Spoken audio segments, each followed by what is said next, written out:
Myself, Dr. Manan Devedi.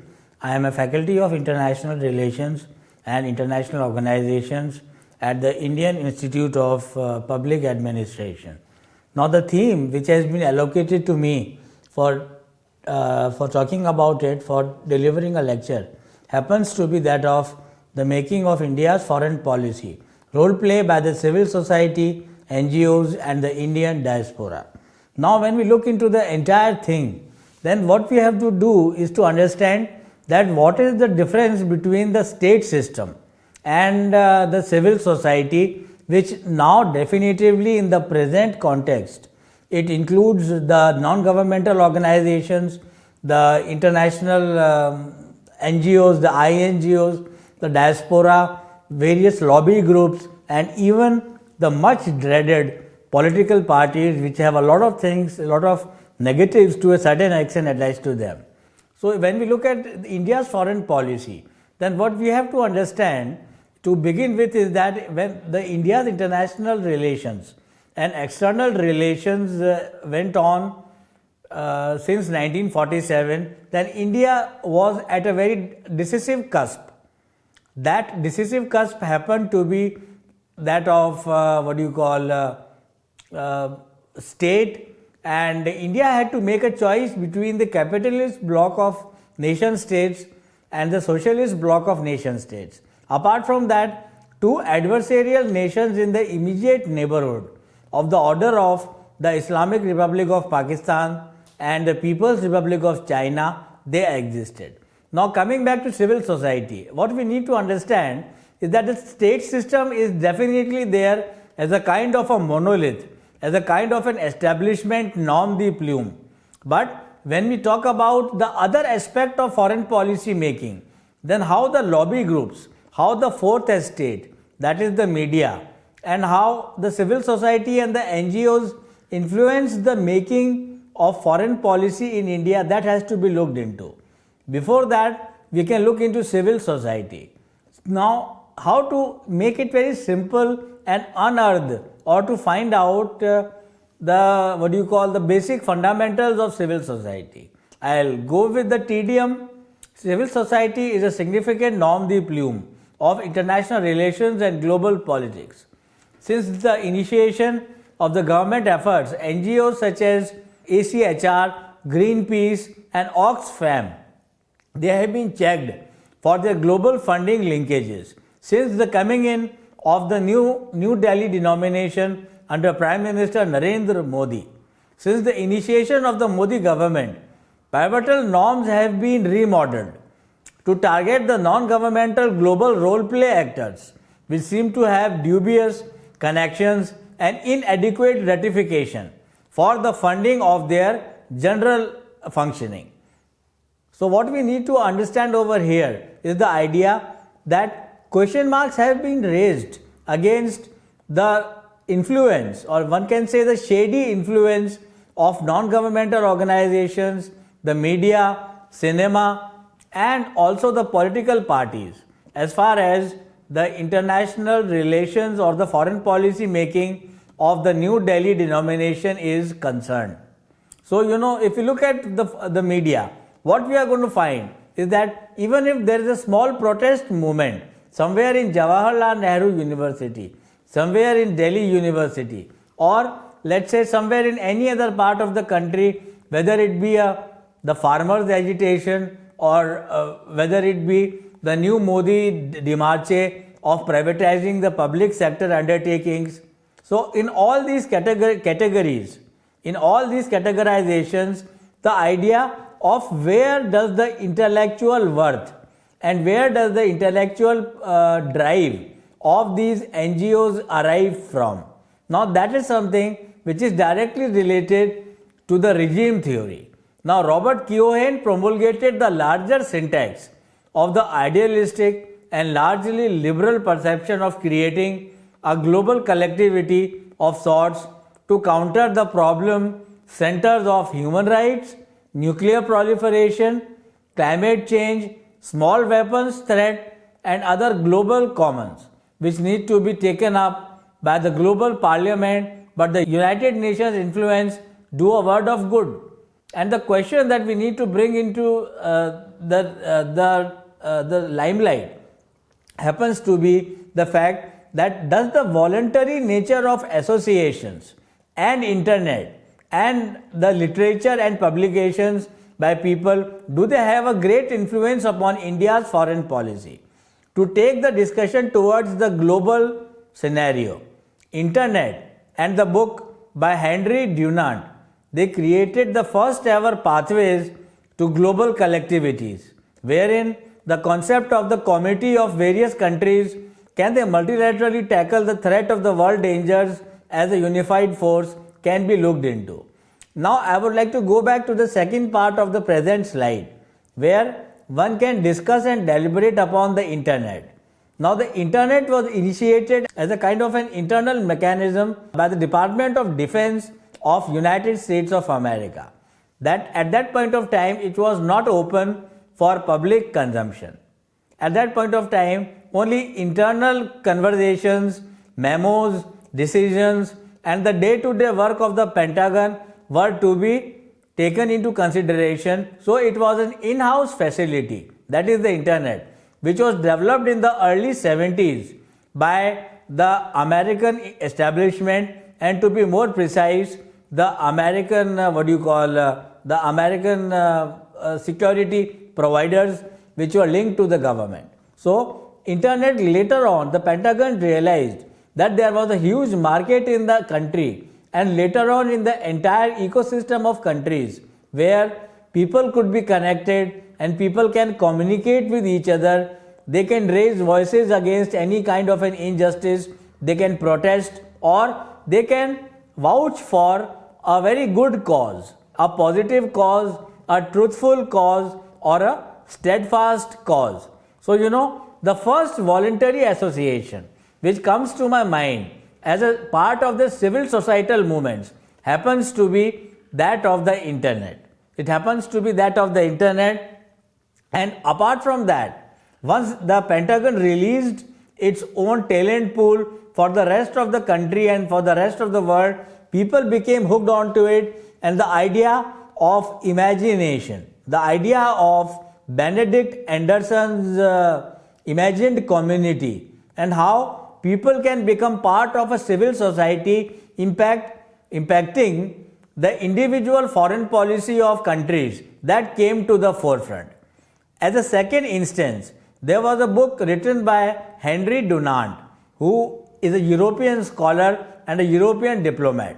He came out with the idea of the regime. He came out with the idea of associations to be formed, so that these voluntarism, this kind of a voluntarism and this kind of an association can finally go ahead to have an impact and influence the global body, that is the United Nations, and the foreign policy making of countries like India.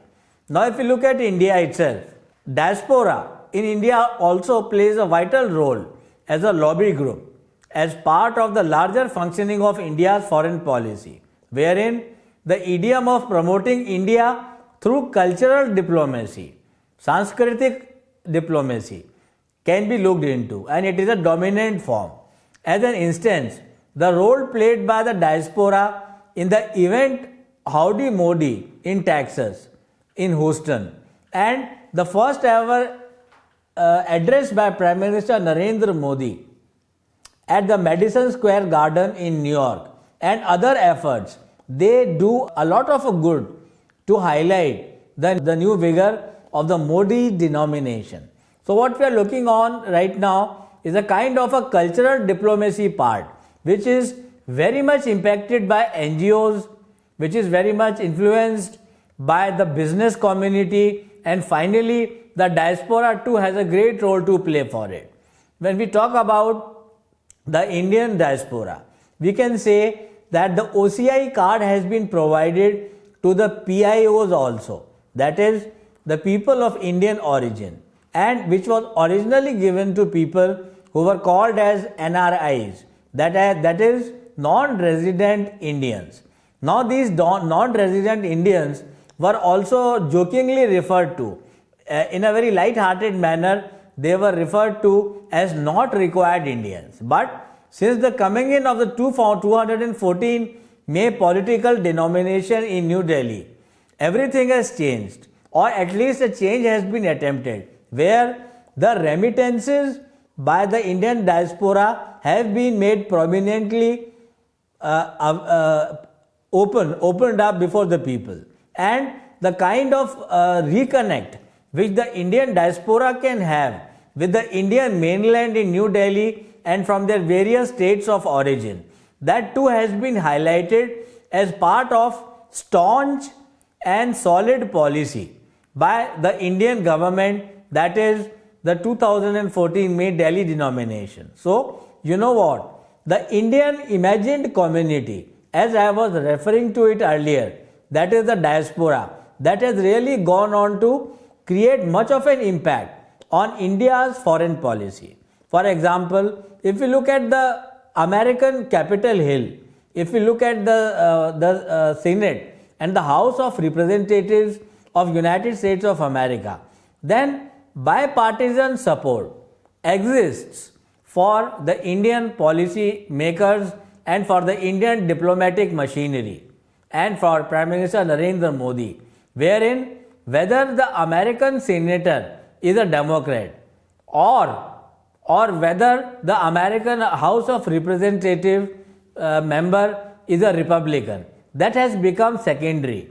And both President Donald Trump and the present President Joe Biden, they have actually gone on to contend that India is a very important special relationship. That is, India needs New Delhi and Washington have been wedded together, and the larger effort which President Donald Trump talked about, that is how to reach allyhood between India and United States of America, that has become a reality. Now, what has brought this reality to the forefront? That can be looked into. The reality is about how the business interests, how the energy companies like the Kinds International, and how the civil societal actors followed, which are run by political parties both in United States of America and India. They all have played a very good, very positive and very impactful converging role as far as India's foreign policy is concerned. So now when we look into the further idea, then we can say that there are several other aspects of NGOs and civil society where an impact has been laid upon the general foreign policy making of the country.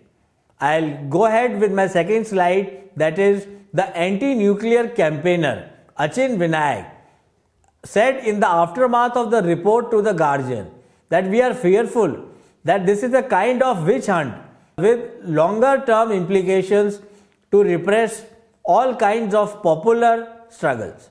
Diaspora too plays a role, which we have already discussed. So, if we can look into the general idea of these NGOs and the general firmament of non-state actors, which are the civil society, then climate change, human rights, nuclear disarmament, non-proliferation, and gender rights, women empowerment, and poverty eradication, all these issues are the ones which are practically and very ably dealt by the civil societal actors, that is the NGOs. So this is one part of it which we are going to look into. Now coming specifically to media as the fourth estate, it can be surmised that India's foreign policy has gone on to depend indirectly on the media monolith, which impacts Bharat's external relations and its attendant diplomacy. Media is the crucible, media is a catalyst, media happens to be a prism through which the entire world witnesses the spectacle of color and peace that is India. So when we talk about this media interface, then what we have to look into is the idea of public opinion. That is, what sort of feedback does the general population of the country, what sort of feedback do the citizens and the netizens of India give to Modi's New Delhi denomination.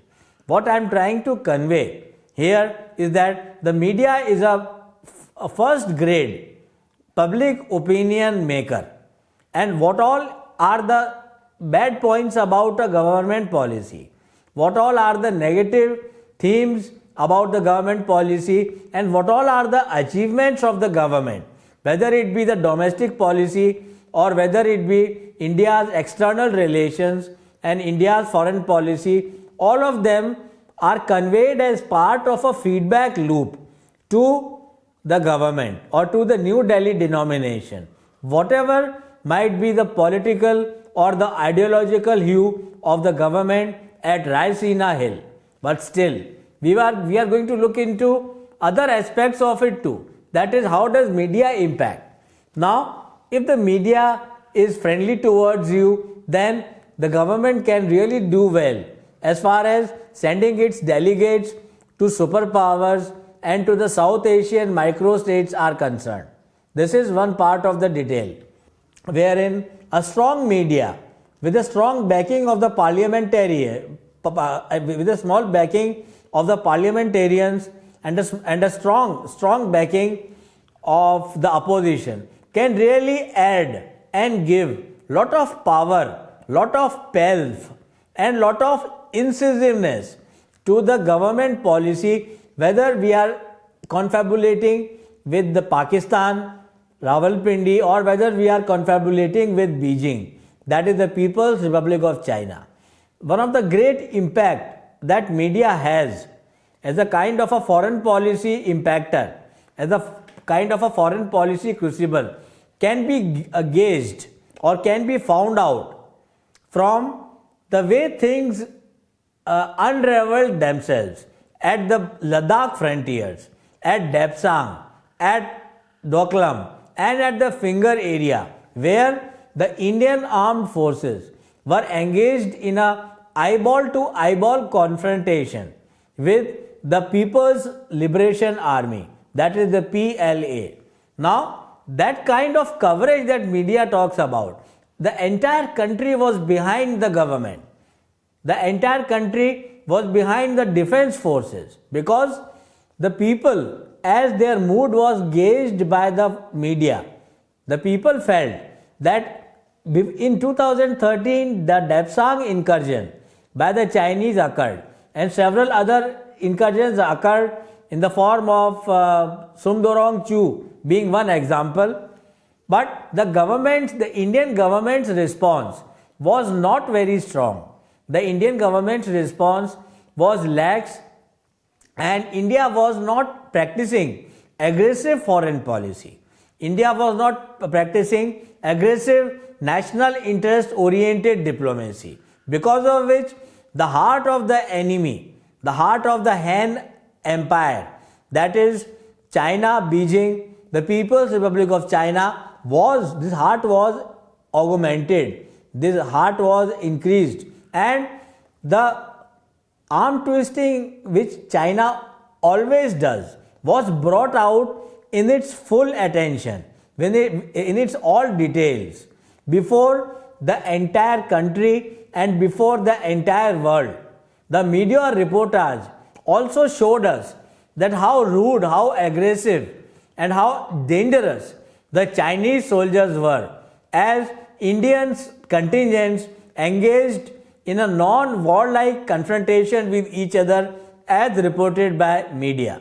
For instance, they entered into physical fights, they entered into brawls with each other, and arm twisting and scuffles of physical variety occurred between the brave Indian soldiers and the aggressing Chinese forces. So, media also plays a neutral role, media plays a objectivity defined role, but media this time around in the Finger area confrontation and in the Song So confrontation actually went in and showcased and made the entire world aware that how media can really affect into making New Delhi's foreign policy as being aggressive, as being dangerous, as being giving a clear message to the enemy state of People's Republic of China. So the magic crystal, we were talking about the Iraq war. We can talk about the Iraq war, we can talk about the Vietnam war in the roaring 60s, which point towards the gruesomely effective impact of the fourth estate on the execution and making of a nation's foreign policy. We can also look at the political contest model as has been created by the Israeli scholar Gadi Wolfsfeld, which talks about the spectacular impact of media on the external relations of a nation. So you know what, when we talk about the political contest model, then we can actually talk about a fist fight or a fencing row between the state actor, which is the government and establishment of the day, and the non-state actor, which is the civil society, the NGOs, but taken in their dirty form, taken in their illicit form. Some of them are there, and terrorists and the insurgents and the rebels, they can also be called as the non-state actors, which are very, very dangerous, malefactory, and which are very anti-beneficial to the body politic of India, Bharat, our nation. So, you know, when we talk about the political contest model, then we talk about the general access which the government and the state has to both tangible and intangible resources, such as its soft power, such as its financial resources, and the infrastructure of the entire country and the government. So, how does the non-state actor, how does a terrorist, how does an insurgent actually go ahead and get the attention of the entire world? That is what the political contest model looks into. For example, a terrorist in Kashmir would blow up himself in the Lal Chowk. I am giving an instance, I am giving an example. Or a Maruti Van's gate would open in the 1980s and early 90s, and out will come AK-47s from the hastily opened doors of the Maruti van, and they would fire indiscriminately, they would fire regularly, like a kind of a rage attack on the people who have gathered in the Lal Chowk for some sort of a buying exercise, for shopping, or firing on children who are returning from schools in Srinagar in the Lal Chowk. So you know what is the utility of such bloodshed for the terrorist and for the insurgent? Because the terrorist and the non-state actor does not have access to money, does not have access to financial resources, and does not have access to media. So a kind of a terror attack can be taken in or can be considered as a spectacular event. Now what do we understand by this spectacular event? This spectacular event is an exercise by which, let's say, Jaish-e-Mohammed, let's say the Indian Mujahideen, or any other terrorist outfit run and sponsored by Pakistan, they can create a big news at 9 o'clock prime time in a drawing room in a Manhattan apartment, or whether it be a bureaucrat's drawing room in Chanakyapuri. They all become aware of the fact that 15 people have been mowed down in the Lal Chowk in Kashmir, in Srinagar, and that becomes more than news. It is not a small figment of news. It is not a small segment of news, but it is a kind of a message to the entire world that New Delhi should clear up its act. New Delhi should really go ahead, should actually go ahead and take action against these terrorists and these insurgent actors. So what I am trying to convey is that media plays a very crucial role in foreign policy making, where both the elements of the domestic policy and external policy are related. The role of FCRA we can look into. FCRA, that is the Control and Regulatory Act. The Federal Control and Regulatory Act was for the first time initiated and in the year 1976. It was amended in 2006 and later on in 2010. And 2015 also it was amended because of a lot of uproar and hue and cry by the Indian civil society. FCRA looks into the sources of funding. That is where the crucial national and anti-national debate comes in. Now the New Delhi government now is looking into the kind of foreign aid, the countries from which the foreign aid is emanating. That is, what is the nature of this foreign aid? A scholar, Pushpa Sundar, in her book released by Routledge around 4 to 5 years back, goes on to contend in her book Foreign Aid and NGOs that the sources and the color of the foreign aid should be looked into.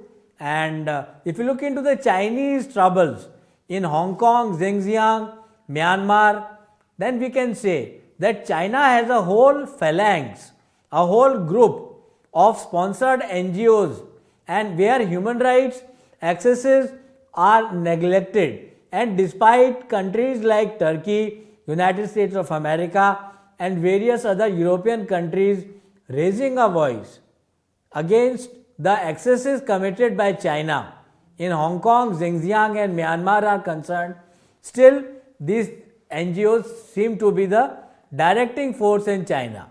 So, to conclude, institutions such as the National Security Council, National Security Advisory Board along with the JIC, that is the Joint Intelligence Committee, to fall in line, and the government of this national security realm is impacted by the noises made by political parties, media and other groups. Thanks a lot for a patient hearing. Thanks a lot.